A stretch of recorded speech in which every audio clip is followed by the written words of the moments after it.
Yo guys, Jonathan here. It is early morning here on the West Coast, but I think it's only fitting because today is what I would call a good day. Not only am I checking out the brand new iPhone 8, but the 8 Plus as well. Gonna see what's new and ultimately how they stack up side by side.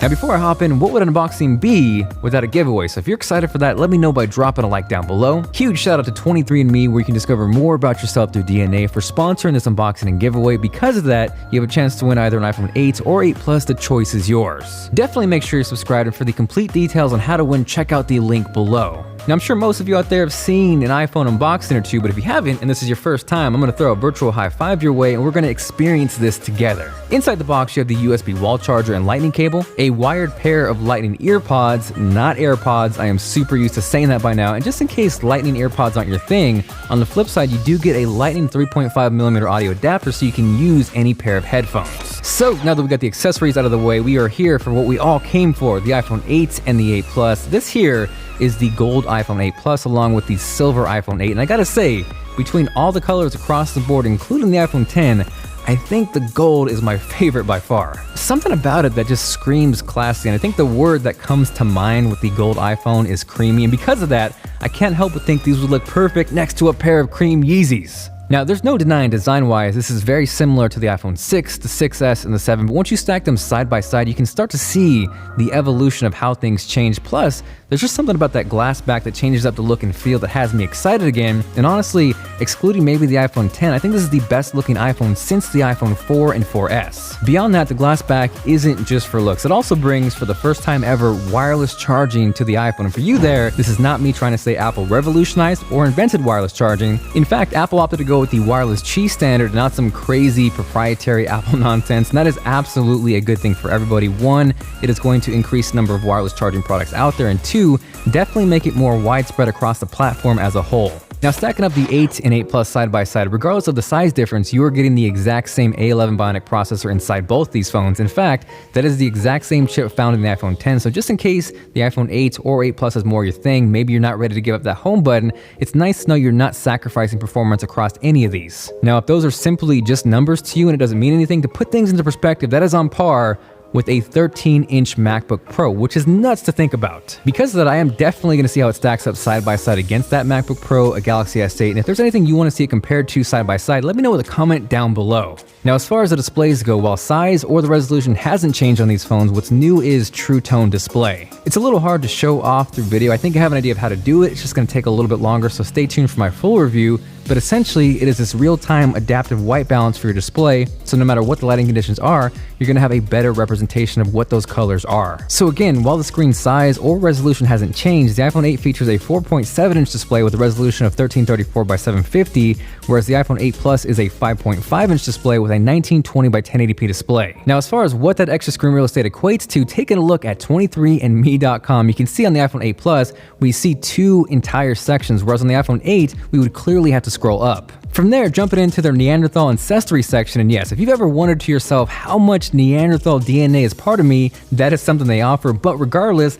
on the iPhone 8 Plus, you can see every single paragraph, where on the iPhone 8, you would clearly have to scroll down. Also, for reference, we know Austin Ekins is jacked as hell, and seeing those biceps on a bigger 5.5-inch display is a beautiful thing. Now from there, one big difference between the iPhone 8 Plus and 8 has gotta be battery life. With the iPhone 8, you can pretty much expect that you're gonna have to plug in at least once throughout the day, whereas with the iPhone 8 Plus, that's gonna get you for sure a couple more hours and more than likely last you throughout the entire day. From there, both the iPhone 8 and 8 Plus feature improved cameras. Clearly, the biggest difference is going to be the dual camera setup on the iPhone 8 Plus. So I'm gonna start with something they both share, and that's video. Both of these phones will shoot video up to 4K resolution at 60 frames per second, which is actually kind of crazy. Not many phones or even cameras out there do that right now. This video was shot in 24 frames per second, so I can't show off the 60 FPS here, but if you want to see a full 4K 60 FPS demo on the iPhone, let me know and I will get that out for you guys. Speaking of 24 frames per second though, there is now an option to shoot 24 FPS on the iPhone, so you're not gonna have to download an additional app. You can do it straight from iOS. The other really impressive thing on both these phones is 240 FPS slow motion video at 1080p. Here is a quick test of Rich doing some majestic jumps, and the more impressive thing for me here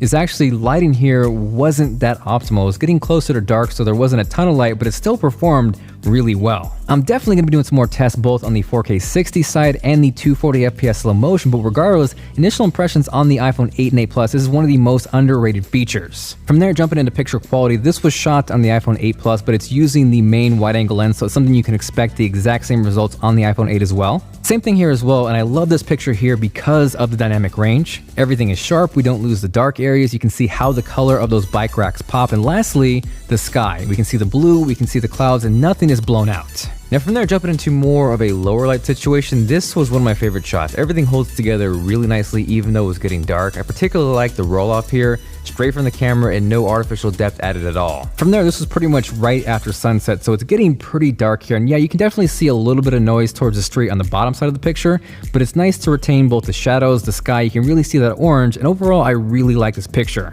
Now, as far as what advantage that dual camera on the iPhone 8 Plus gets you over the 8, here is a shot on the wide angle lens on the iPhone 8 Plus, and then here is another shot using the telephoto lens at the exact same distance apart. We then of course have portrait mode, which is by far one of the best and most enticing features of the 7 Plus, and it is no different here with the 8 Plus. What's also cool with the iPhone 8 Plus beyond portrait mode is what Apple is calling portrait lighting, which is really kind of crazy. What it does essentially is allows you to manipulate different lighting environments through both hardware and software. I've talked about this before, but what's awesome is you can do this both while you're taking the photo or even adjust it after if you didn't take it in the first place. So I think as good as portrait mode was on the iPhone 7 Plus with the improved optics and of course portrait lighting, not only is it more fun, not only do you have more flexibility, it is just a better experience overall. From there, jumping over to a front-facing selfie test, this was shot on the iPhone 8 Plus, but again, because the front-facing cameras are the same, you can expect the exact same shot on the iPhone 8 as well. Here we have one more selfie for good measure, and it's kind of perfect with 23andMe.com sponsoring this video because I've often got asked what ethnicity I am. I know for sure I'm part Hispanic, part white with a little bit of Irish, but beyond that, I have no idea. So with that, I sent off the 23andMe kit, which should give me a full breakdown of everything I am. It's a little scary, but also really exciting to think about. So if that's something you want to check out or something you've been curious about, make sure you check out the link below for full details, and also stay tuned for a future video where I find out exactly what I am. So nothing new here, but of course the iPhone 8 and 8 Plus are still IP67 water resistant, and I think that means we got to test that out. So into the water we go.